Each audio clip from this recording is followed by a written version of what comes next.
But the big story that we are breaking at this moment, Israel has now retaliated after a hospital attack by an Iranian missile in South Israel. Israel has hit a missile base in southwest Iran this evening. Israeli forces are now claiming 3 nuclear sites have been attacked in Iran. The Iranian Supreme Leader Ali Khamenei says US role is showing signs of Israel's weakness. He claims the United States is involved. Netanyahu, the Israeli Prime Minister, says eliminating Khamenei is not ruled out. So with every passing day and as the conflict enters a second week, escalation can be seen. Remember, it was on Friday last week that Israel conducted a series of airstrikes deep into Iran and now claims to have destroyed many of its nuclear and military sites. Iran, though, is hitting back with its own missiles and drones, some of them targeting Israeli hospital and residential buildings. Netanyahu and his ministers are now claiming that there could be regime change, saying Khamenei cannot be allowed to stay on. But are we really looking at an Iranian regime change as the end game? What lies ahead in a conflict that now threatens to explode? In a moment, I'll be joined by the Israeli foreign minister for an exclusive interview. But first, take a look at our top story tonight.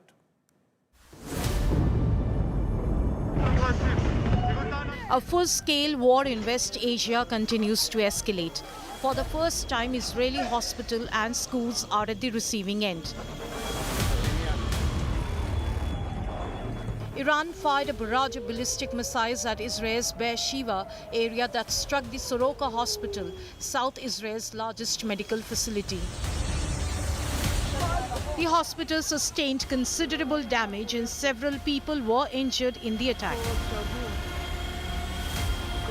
Israeli Prime Minister Benjamin Netanyahu also visited Soroka Hospital after the Iranian strike. Condemning the incident, Netanyahu vowed to avenge the attacks and said that Israel is open to all options, including Khamenei's elimination. They're targeting civilians because they're a criminal regime. They're the arch terrorists of the world. They want to have nuclear terrorism, which will put the entire world under nuclear blackmail, and they would use these weapons. That's what the Ayatollah Khamenei says that he would do. He would use these weapons to wipe Israel off the map. Well, he's not going to. We're not going to let him. And we're in the process of achieving a tremendous victory. And our victory is aimed at those 2 goals. People ask me, are we targeting the downfall of the regime? That may be a result, but it's up to the Iranian people to rise for their freedom. However, Iran claims that the hospital was not on target but felt the shockwaves due to its close proximity to IDF intelligence campus and Israel's Central Command headquarters. Not only hospitals but residential buildings are now on target. A ballistic missile launched by Iran struck a school in Tel Aviv. Another such attack was carried out at the Tel Aviv Stock Exchange, which showed the entire building shattered. These Iranian strikes come after IDF carried out airstrikes on key nuclear and missile sites across Tehran and Arak nuclear reactor apart from the Natanz nuclear facility. As tensions in the region escalate, so does the bitter war of words. Now Khamenei asserts that Israel's reliance on American support is a clear sign of weakness and inability. Needless to say, these attacks from Iran and Israel mark a grave escalation, with civilians and civilian infrastructure now coming under direct fire. Bureau Report, India Today.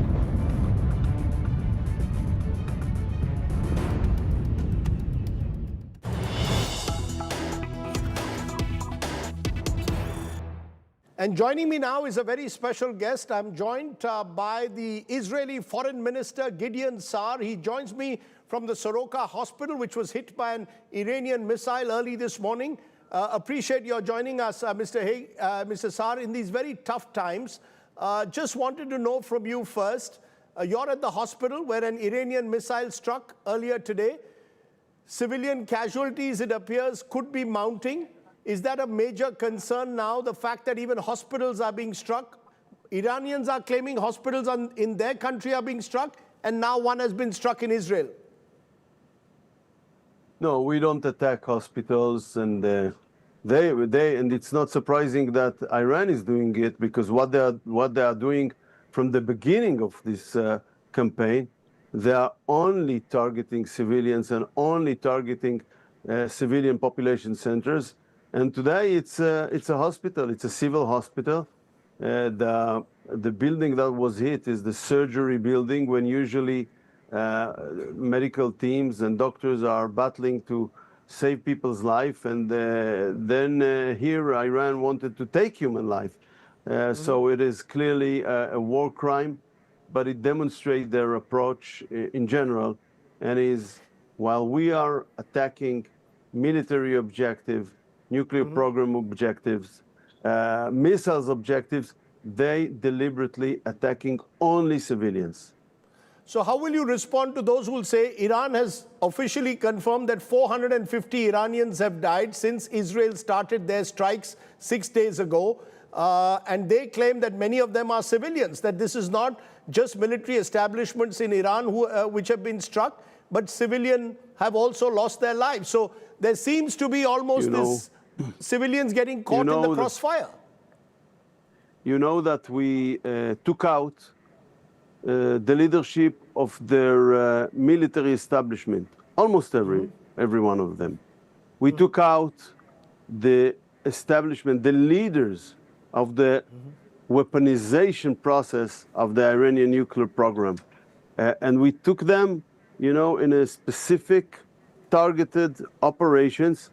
Of course, when you target a specific person, there might be collateral damage, but it is very minimal.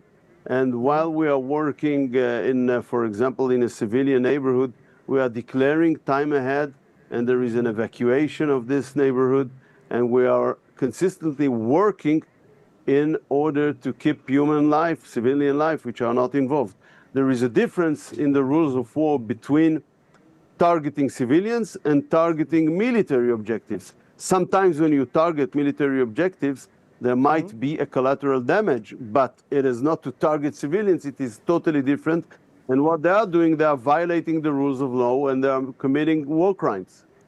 You're calling it war crimes, Mr. Foreign Minister. You know that Israel has also been questioned, even by the United Nations, about what's been happening in Gaza, where thousands of innocents have died, many of them children, when hospitals, schools have been targeted. So in a war, it seems the worst affected are always the civilians. You can't say Israel is suffering for war crimes and what happens in Gaza and Iran is any different, isn't it, Mr. Foreign Minister? Civilians are civilians, totally, whether in Gaza, Iran or Israel. Totally different. And as a journalist that mediates the information, you know it very well, because Hamas is operating from hospitals, from schools, from UNRWA installations and facilities.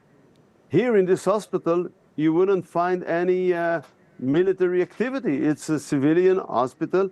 So what must be brought to the attention of your viewers is the huge difference between targeting civilians or targeting terrorists that might be hiding after civilians or taking use of a civilian facility. This is very bad, but then you must act because they cannot have immunity, these terrorists. But it is totally different to target civilians, to target a hospital without any excuse, any military reason. And this is what Iran is doing. Let me push you one more time on that. If there were any Palestinians watching this program, or indeed those concerned about human rights across the world and what happens during war, what will you tell them, given the thousands who've already died in Gaza because of Israeli strikes, or indeed are dying today in Iran? What will you tell those who are saying Israel also will have much to answer for? I will tell him very simply. Hamas began with this war on October 7. Hamas is the only one that's responsible for its continuation, because they are still holding our hostages. They are still refusing to disarm. So the suffering of Israelis and Palestinians alike are totally on the shoulders of these terrorists. And with regard to Iran, they are those who attacked Israel with missiles 2 times during 2024. They are those who said, the leader, Khamenei, time and again said it, that their objective is to eliminate the state of Israel. And he didn't only said that, he acted in order to do that by building these proxies of terrorists and terrorist states around Israel, and by developing these catastrophical weapons. So it is a totally self-defense operation in the context of a wider military conflict between us and them that they initiated. But the fact is, this particular operation that started last Friday was initiated by Israel. You struck Iran first. So I want to understand why and what prompted you to strike Iran now. And therefore, when Iranians say Israelis started it and we also have a right to self-defense, how will you respond? Thank God we initiated that, because otherwise we would have just waited for the time that they can eliminate us with an atomic bomb. This is something which we will not agree to do. So we took the initiative as any other country under existential threat would have done, and we took it in the last minute. We took it when the nuclear program was very advanced already. We assessed it as about 6 months from having atomic bomb, maybe less. And this is a time when you must act to prevent your enemy to fulfill its objective. And their objective is the elimination of the state of Israel. You're saying that you believe Iran was 6 months away from becoming a full nuclear power. You will recall, Mr. Foreign Minister, that when America struck Iraq, and Saddam Hussein, then the argument was Saddam was developing weapons of mass destruction. Now that turned out to be false. What proof, evidence do you have, Mr. Foreign Minister, that Iran was actually weeks or months away from developing a full nuclear arsenal that you believe would target Israel? We have very good intelligence, and we demonstrated it, because without such an intelligence, we couldn't find in Tehran all their military commanders and all the people who were involved and led their weaponization of the nuclear program. We demonstrated.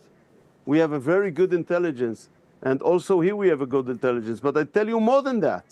It is not us only, but the IAEA that must inspect just brought 2 weeks ago a very severe report against the Iranian breaches of their commitments. And they said they are in a position of non-compliance. And how Iran reacted to that? Iran just mocked at it and said, well, we're going to open a new enrichment facility. So Iran has a record of deceiving and cheating the international community and getting very close to nuclear weapons. If it was not our life, we wouldn't act, but it is our existential, our existence that was here on stake, and therefore we must act, and we acted in the last possible minutes. You know, I spoke to an Iranian guest, Mr. Foreign Minister, and he said, while Israel claims they have an existential threat, we also do not want Israel to have a nuclear monopoly in the Middle East. They claim that Israel has a nuclear umbrella. Why should Israel get away with it? And what is wrong if Iran develops its nuclear weapons, which they claim is only for civilian purposes? First of all, we declared time and again we will not be the first to enter nuclear to the Middle East. That's one. I repeat that now. Second, and it is very important, it's what's the type of the regime.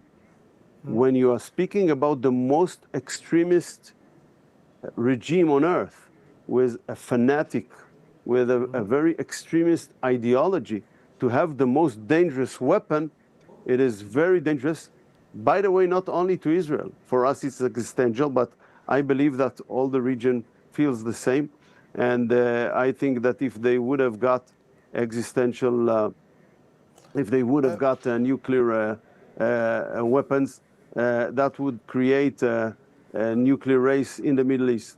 We have an history of preventing enemies from getting nuclear weapons. We did it with Iraq in 1981. We did it with Syria, 2007, and we had to do it again because unfortunately all negotiations and agreements and diplomatic work hadn't achieved the dismantling of their nuclear program. You know, Mr. Sar, you're making it very clear that this is about ensuring that Iraq doesn't have a fully weaponized nuclear program. But your defense minister today says Khamenei is a modern-day Hitler, cannot continue to exist. So is this Operation Rising Lion about dismantling Iraq's nuclear arsenal, or is it about regime change? Is it about now targeting Khamenei and the entire leadership of Iran? It is about to remove two existential threats, the nuclear program and the ballistic program. These are the objectives of the war. Both are in the context of Iranian plan to eliminate the state of Israel. This is the cause, this is the objectives. The Security Cabinet. No, so is the objective until now? Let me push you, sir. The Security Cabinet, at least until now, hadn't decided anything on the regime thing to put it as an objective to this operation. So how do I interpret, sir, the defense minister saying Khamenei is a modern Hitler, cannot continue to exist? Is the aim to effect a regime change, sir? I repeat my question. This is your work to interpret. My work is, as a foreign minister, is to present Israeli position. This is what I'm doing in this interview. Let me then come to the big question. America, sir. Do you expect Donald Trump and America to get fully involved? The belief is that unless you have American support in terms of their B-2 bombers, you will not be able to reach the the Iranian underground nuclear facilities in places like Fordo. Do you expect America to join you now directly in this operation, or is this only going to be an Israeli operation, sir? We went to this operation by ourselves to do whatever we can do to confront these challenges, these two existential threats, which I mentioned. We're thankful for the U.S. for supporting Israel in defense and defending the sky of Israel. But other things or other decisions will be taken solely by President Trump and according to the Americans' interests, and this is their decisions. They will take these decisions. Are you worried, though, sir, that this could become a wider conflict? Are you worried that this could become, the more it continues, it could widen across the region, that we could have more and more countries being asked to get involved in some way or the other? Does that worry you at all? I think what we are doing during the last year and a half is we are gradually taking care of this axis led by Iran with Hamas, with Hezbollah. This is the thing that worried us, that there is an axis that its aim was to eliminate the state of Israel, and we take care of that, and we are preventing them to fulfill their wish.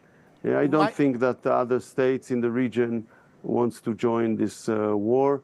There might be other organizations connected to Iran, like Hezbollah, or like Shiite militias in Iraq, or like the Houthis in Yemen, that already attacked Israel during this last year and a half, that would like to attack us again.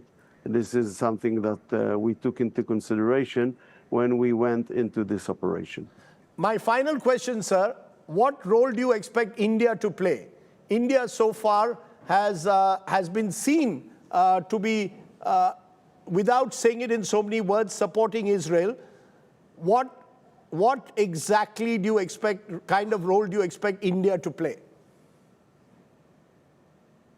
Well, India is not involved. But I think that India always looked at stability in the Middle East as something which is very important.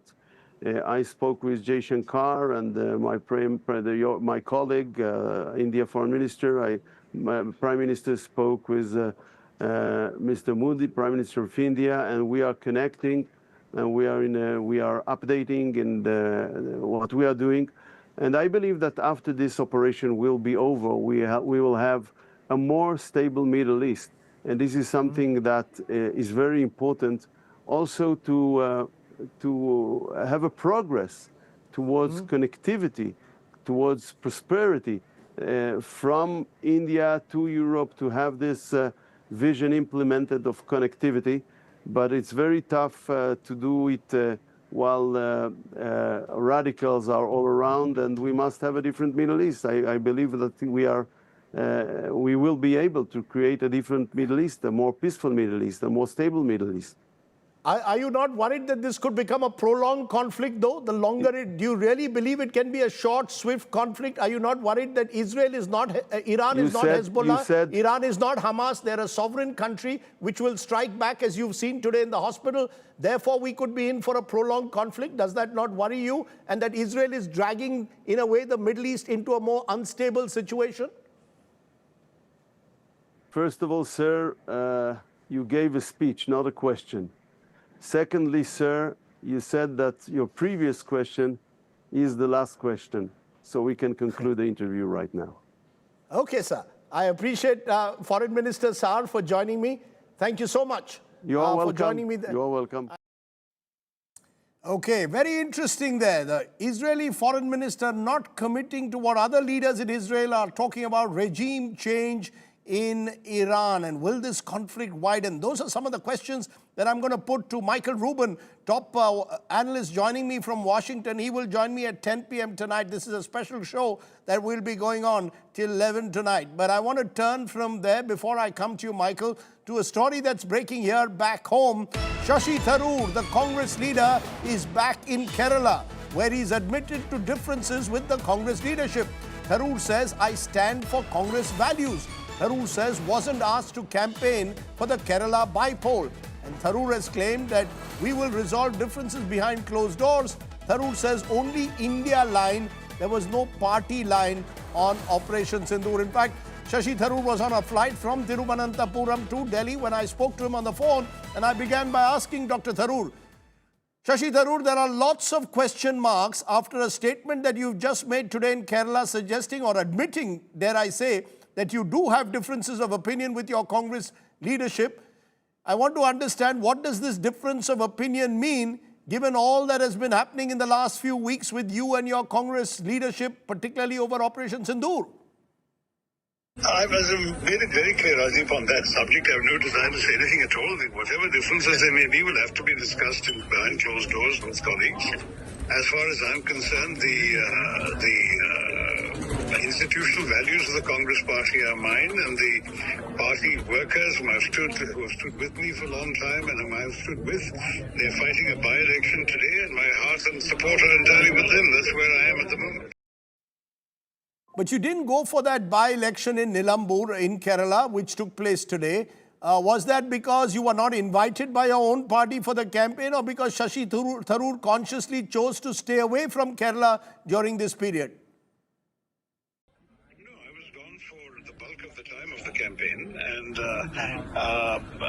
as you know, on the official diplomatic mission that the government had sent some delegations on.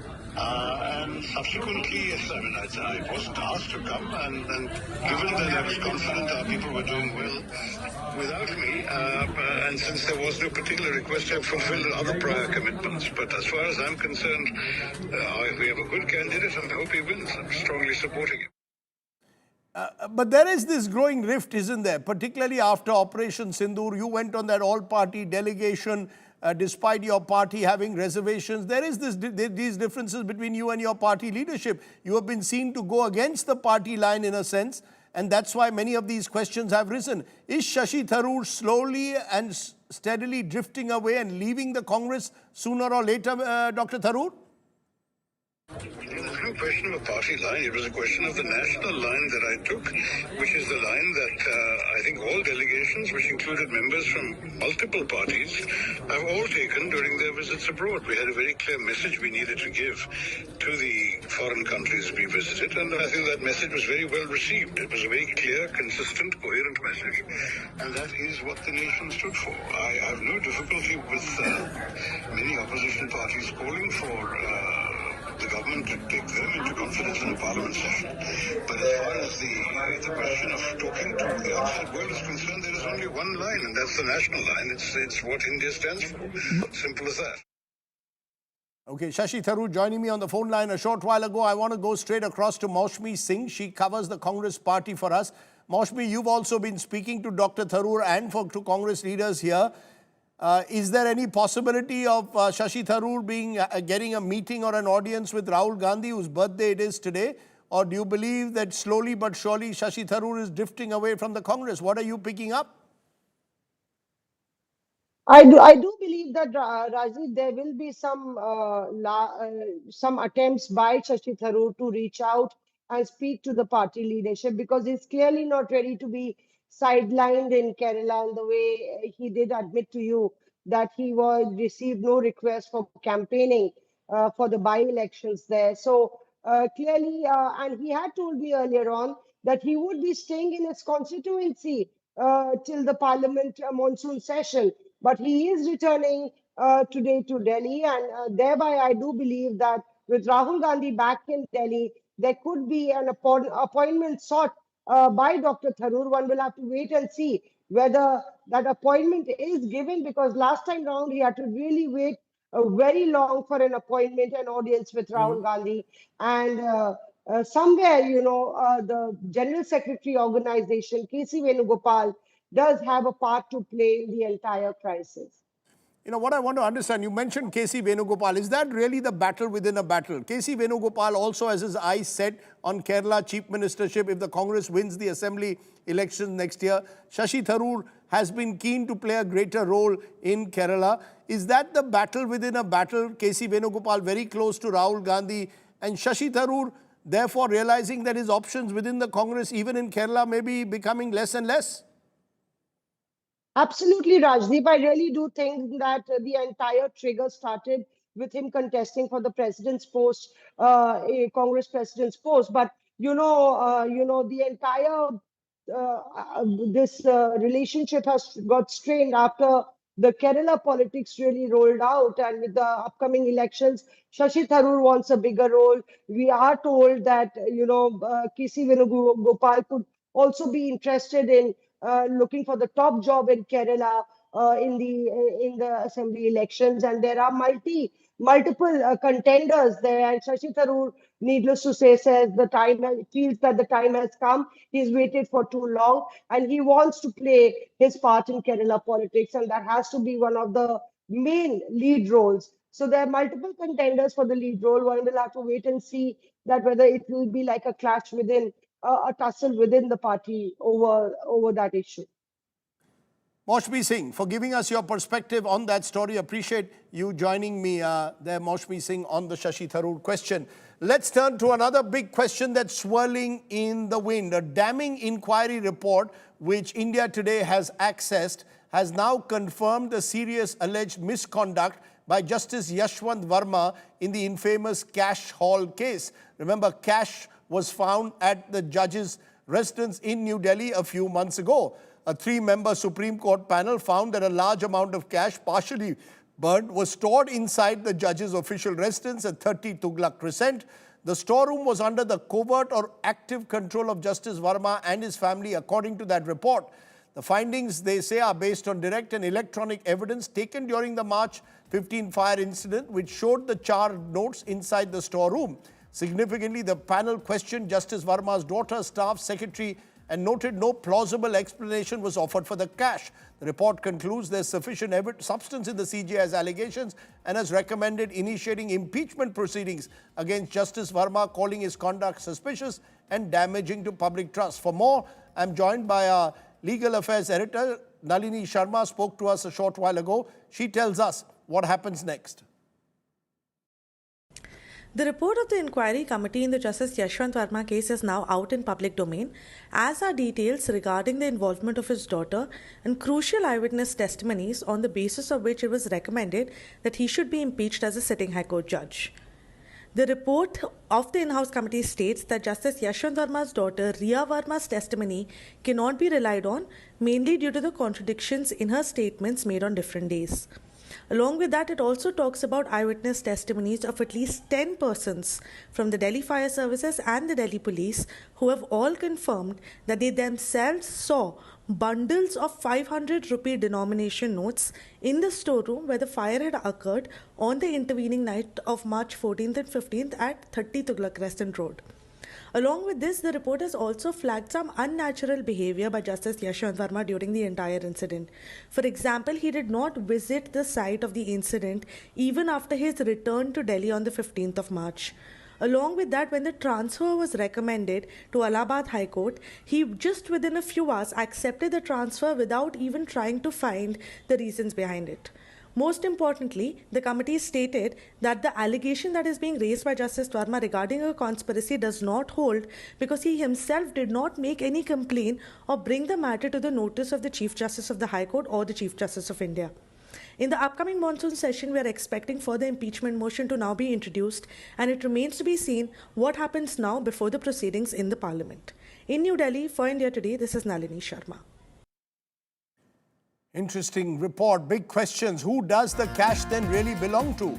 Is public faith in the judiciary now at stake in this case? Is impeachment the right way to proceed? These are some of the questions I want to raise. I'm joined by two very special guests.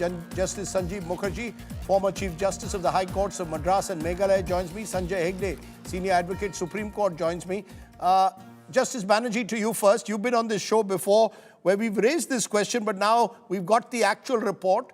What's your sense? Should Justice Verma simply step aside, step out, or should he face, as is likely, possible impeachment when Parliament meets in July?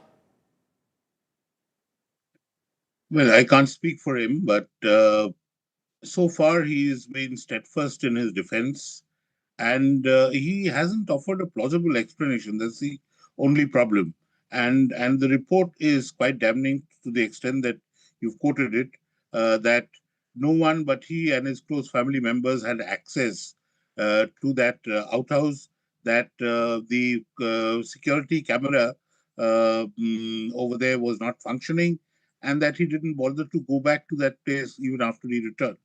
But some other inferences being drawn may not be appropriate or correct. But yes, in a scenario like this where you have exclusive access to a place and that has been established, it is for you to indicate how the cash came to be found there. At the same time, I find it surprising that nothing in the report indicates where ultimately the cash went, who collected it, who threw it away, or who cleared the debris. That is something which is slightly surprising. In fact, there are still many questions swirling around that. Where was the cash which was found in the house? Have the police gone through it clearly? Were all the notes burned? Were only some of them burned? Have they been able to match those notes? Given all of that is swirling around, Sanjay Hegde, do you believe that the three-judge panel has been a little premature in recommending, in a way, action against the judge, sending that report which could lead to impeachment come the Parliament session? Does there need to be a proper police inquiry now following this in-house panel before any decision is taken on the guilt or otherwise of Justice Verma? The in-house panel was there only for a specific purpose. Mm-hmm. It was for the judiciary to make up its mind that as to whether there was indeed a genuine case or not. And so the in-house panel has left several questions unanswered. Its remit was very limited. It was not an investigatorial panel. The panel does not know what the source of the money is. The panel has not been able to arrive at any conclusion as to the amount of the money, except saying that there were substantial quantities of notes that got burnt. We do not know exactly how much money was there, what was the source, where, and all that. No, but the report, Sanjay, the report, this report makes it very clear that the judge was unable to answer what that money was doing in his outhouse. Yes, and the judge's reply was simple, that it did not belong to him. He knew nothing about it. However, the But he's given no details to support his conspiracy claim. He's given no details to support it. He says it's a conspiracy, but surely, I mean, he gives no details to support that claim. See, both these possibilities are extremely dangerous for the judiciary. One is that he knew that there was money and it was his money. The other possibility that he highlights is that there was a conspiracy to fix him, which means that it was somebody within the system who probably wanted to fix him, and a substantial amount of money has got burnt in the process. Both these claims have to be investigated. So you believe there should be a police investigation. You believe there should be a proper police investigation before next steps are taken. Am I correct? There has to be a proper investigation, and there has never been a bar on the investigation. Look, if you've gone through the report, there are also allegations of arson. Yes. There could have been an attempt at bribery. There could have been an attempt at somebody putting money out there. All these questions could have been investigated after filing of an FIR without naming the judge. That you could have at any point of time filed an FIR and begun an investigation against persons unknown. If you needed to add the judge to your inquiry, that was the stage when you needed to go to the Chief Justice of India and take its permission. There has never been an investigation so far. Justice Banerjee, given what Sanjay Hegde is saying, that there hasn't been a proper investigation going into details which no three-judge in-house panel can really investigate. You need the police to investigate the cash trail, the half-burnt notes, carry out a much more comprehensive investigation given the stakes involved is what he claims. Do you subscribe to that? Would it be fair based on what we've got in this in-house panel now for the judges to recommend in a way that Justice Verma step aside and then possibly get impeached? There are two things that we must keep in mind. The first is there's an impeachment process to get him out of the position that he is in. The other is his culpability and therefore the punishment that the law of the land would mete out to such conduct. Now, these are two distinct things. One that has happened now is an investigation at the behest of the Chief Justice of India or the Supreme Court to arrive at some findings, and these findings recommend that he should be impeached.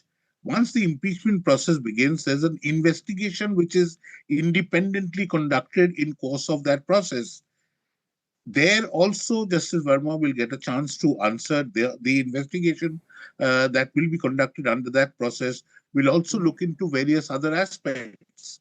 And finally, if that is done, then there can be a police complaint. What surprises me is why did the judge not lodge a complaint where things could have been looked into at this stage? If the judge is right that he had nothing to do with it, he should have lodged an FIR. He should have made a complaint where it could have been, as Mr. Hegde says, against unknown persons, and the police would have investigated it. Now, you are talking of a place where you had access to, or close family members only had access to. Their cash, it's been established that cash was found over there. Now, there has to be an answer. Merely by saying that, it was conspiracy may not probably be appropriate. Final word, Sanjay Hegde, what happens next? What is, according to you, the next best thing to do? Given now that the report is out virtually in the public domain, several channels are now accessing it. No, the process of impeachment is no doubt going to begin with the parliament session. But as Justice Banerjee has said, there now has to be an inquiry under the Judges Inquiry Act. I've been seeing all these rumors that Parliament wants to dispense with that inquiry. No, that's a requirement of law, and that has to be gone through. So it is only after that inquiry and a report, that maybe in the session of Parliament after that, maybe the winter session or whatever, that this impeachment motion can be debated on, and So, if the motion so is you're passed, saying he would be removed. Okay, so you're saying first have that comprehensive inquiry. This is only a first step, and the judge therefore deserves a full hearing, as hopefully any citizen would. Do not presume him therefore guilty at this stage alone. Interesting to hear that from you, Mr. Hegde. Justice Banerjee, always a pleasure having you on the show. Thank you both very much for joining me on my other talking point. Let's turn to more breaking news coming in. On the news today, we always bring you the news. The government now has clarified on the AI 171 black box examination. The government says no decision yet on where the black box will be examined. The government has said decision on the black box to be taken by Aircraft Accident Investigation Bureau. Amit Bhardwaj, who tracks the Civil Aviation Ministry, now joins us. Amit, there were reports initially that this black box is likely to be sent abroad because India may not have the instruments available to decode that black box. Is the government now having a rethink on that because questions are being raised? Do we not have the facilities to decode a black box in India? Well, Rajdeep, right from the beginning, today itself, the Ministry of Civil Aviation had maintained that the reports which were claiming that the black box of AI 171 is being sent to America or the NTSB, these are not confirmed. In fact, there could be a possibility when so many agencies are connected on a single probe. In this particular case, NTSB, which has a domain expertise, was called in quite early. So you can explore all options, but saying that, Indian government or the MOCA had already decided to send across this black box because we do not have technology, that could have been a case of jumping the guns. And now what Ministry of Civil Aviation is saying that the Aircraft Accident Investigation Bureau will decide as to where the black box will be decoded and analyzed, and this will be done after all the factors are taken into account. And right now the process of assessment is still going on, and you would also count in the fact that material evidence is still being collected from the site where AI 171 crashed. So the holistic decision would be taken in a few days from now, I believe. Back to you. Amit Bhardwaj is always up to date with the information. Appreciate you joining me on the show tonight. Now, Varanasi is the city of antiquity. There is no city quite like Varanasi by the great river Ganga. Varanasi, though, is in danger now of losing two of its most iconic food joints. And food is part of the Varanasi experience. Chachi Kachori and Pahalwan Lassi. They were bulldozed overnight as part of a road widening drive. For many like me who have over the years spent time at Pahalwan Lassi in particular, it feels like an era has ended. But there's good news now. Just days after the demolition, Chachi Kachori has risen again, that too from right across from the rubble. Here is a story of loss, legacy and revival. Get Real India. Let's go. Pahalwan Lassi, Pahalwan Rajdeep. अच्छा मैंने सुना है तुमने मेरा photo लगाया ओहो I have become famous Rajesh Khanna Rajdeep Sardesai एक superstar एक नो स्टार दो पहलवानों के बीच असली पहलवान time for my lassi this is just too good sweet as ever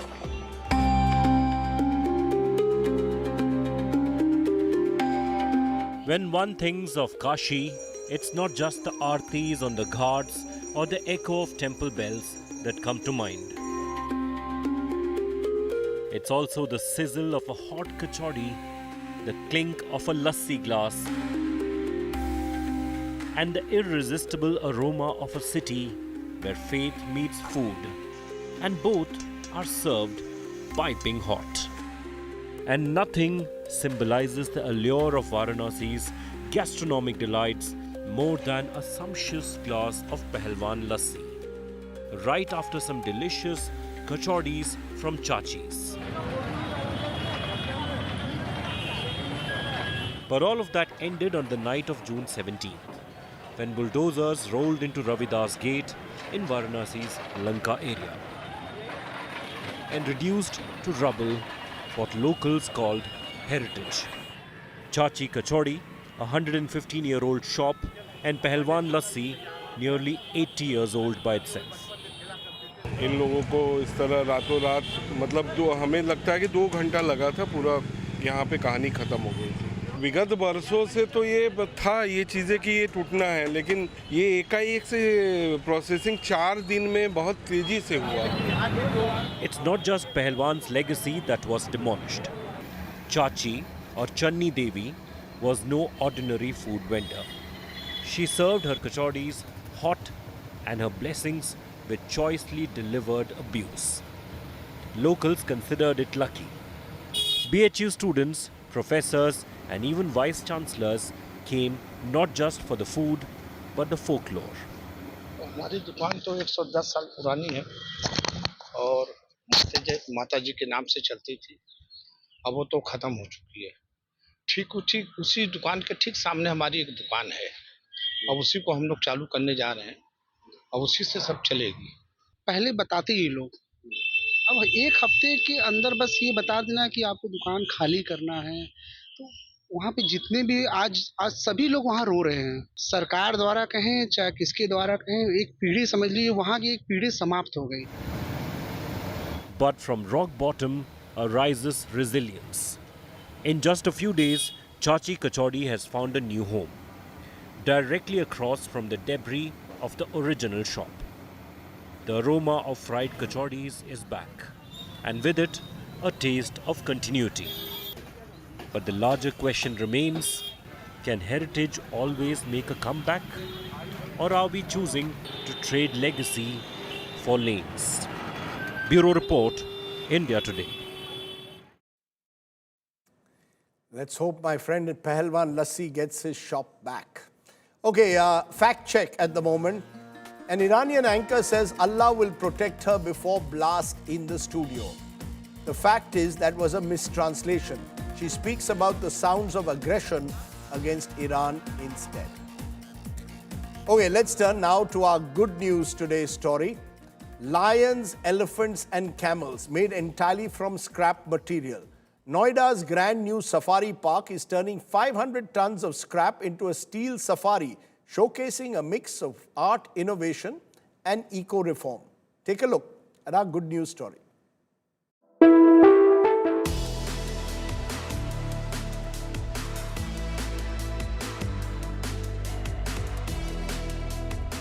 A one-of-a-kind jungle trail park built entirely from junk is all set to open for public in Noida this July. Crafted from scrap metal, iron, nuts, bolts, chains and even old fuel tanks, this unique wildlife theme park in Sector 94 brings animals to life in steel form. An extension of the popular Waste to Wonder Park, the Jungle Trail promises a safari-like experience but with sculptures. Spread across 20 acres, the park features over 700 animal installations from 6 continents.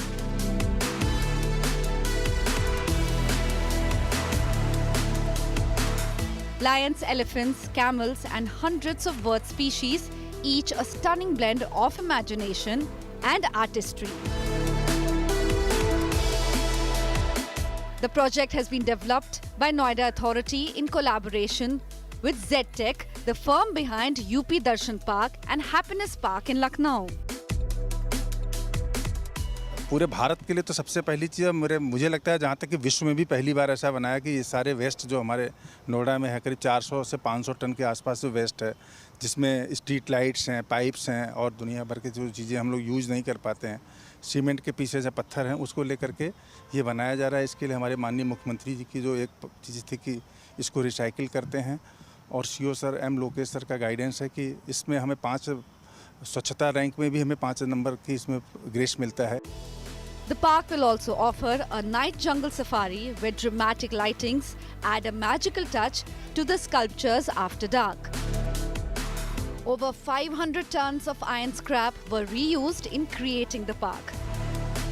With trial runs starting on June 25th, Noida's Jungle Trail could become the city's newest landmark for art, recreation and green innovation.